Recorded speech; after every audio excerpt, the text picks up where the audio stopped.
I, 32, live with my boyfriend Mark, 33, and his younger sister Lily, 20, in a cozy yet cramped two-bedroom apartment. I've been dating Mark for 4 years, and we moved in together 2 years ago. Lily joined us 6 months back when she started college nearby. Mark convinced me it would only be temporary until she found a dorm room. Initially, having her around was fun, like having an extra roommate who was also like a little sister I never had. However, gradually, tensions have arisen, revealing deeper issues. Mark works long hours in a finance firm, and I'm a graphic designer working from home. In the beginning, Lily was charming, often helping with chores. I've always believed in creating a cooperative household, so even if Lily initially didn't do something right, I'd step in gently, encouraging her to do better rather than correcting. "Hey, maybe try folding the towels this way. It saves space," I'd suggest, handing her a freshly laundered towel. A few months in, I noticed Lily's lifestyle seeping more and more into the shared spaces. Her laundry would pile up in the corner of the bathroom for days. Dishes would stay in the sink long after she promised to wash them. Music blared from her room late into the night, making sleep difficult. I found myself shouldering more of the household responsibilities. One evening, after cleaning up Lily's cereal bowl and spoon that had been sitting out all day, I decided it was time for a frank discussion. It could not go on like this. "Hey, Lily," I called her into the living room after dinner. "Can we talk?" I aimed for a calm tone, as confrontation had never been my strong suit. "What's up?" she asked, plopping onto the couch, eyes glued to her phone. "It's about the chores," I started. "I feel like I'm picking up a lot of slack, and it's becoming overwhelming while I'm trying to work full-time." Lily sighed heavily, lowering her phone. "I'm just so busy with school and everything. I thought it wouldn't be a big deal." "I understand," I said, maintaining my patience, "but we agreed to share responsibilities. Maybe we can make a schedule. What do you think?" Mark came in at this point, overhearing the tail end. "Hey, it sounds reasonable. Why don't both of you sit down and sort this?" That's when Lily dropped a little bombshell. "Well, Mark said he doesn't care about the house stuff. He figured you wouldn't mind since you're home anyway." My heart dropped. Mark threw me a sheepish look, rubbing the back of his head.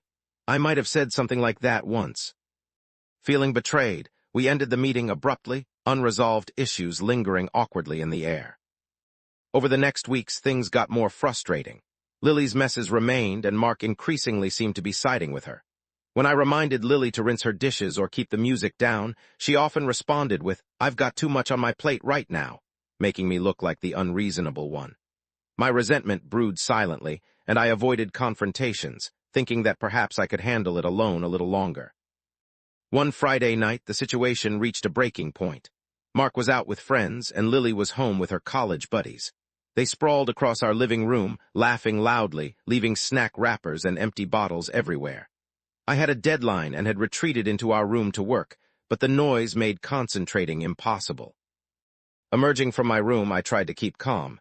"Lily, could you please keep it down?" She barely acknowledged me, only turning the volume down a notch, which did little to help. Frustrated, I called Mark, hoping he'd back me up. "Can you talk to Lily? I can't work with all this noise," I pleaded. "I'm sure it's not that bad," he replied dismissively, clearly already a few drinks in. At that moment, hearing his nonchalant tone, another layer of resentment deposited itself. Still, I bit my tongue and silently retreated to the bedroom, staring at the ceiling more than focusing on work. Update 1. Weeks passed without much improvement. I could feel the stress bubbling under my skin, affecting my mood, work, and even my relationship with Mark. It all came to a head one evening when I returned home to find the apartment a disaster zone after Lily hosted a last-minute party. I had been away visiting my parents and left clear instructions about cleaning up afterward. I texted Mark, hoping to discuss the issue when he got home. To my dismay, he dismissed me with a text. "Can we not overreact? It's just a little mess. Relax." Seething, I decided to tackle things with Lily directly. "We need to talk. This can't continue," I said, keeping my tone level as best as I could. She shrugged, clearly uninterested in the conversation. "I was going to clean up. You got back earlier than I thought, that's all." Fed up, I gave her an ultimatum. "Either you start contributing to the household as agreed, or maybe you should look into living on campus. It's not fair I'm doing everything." She stayed silent, glaring at me, and stomped off to her room. I knew this would cause friction with Mark, but the tension was already unbearable. Update 2. Mark returned not long after, and it was clear Lily had got to him first. He was obviously irked, his frustration apparent as soon as he closed the door. "What did you say to Lily?" he immediately confronted.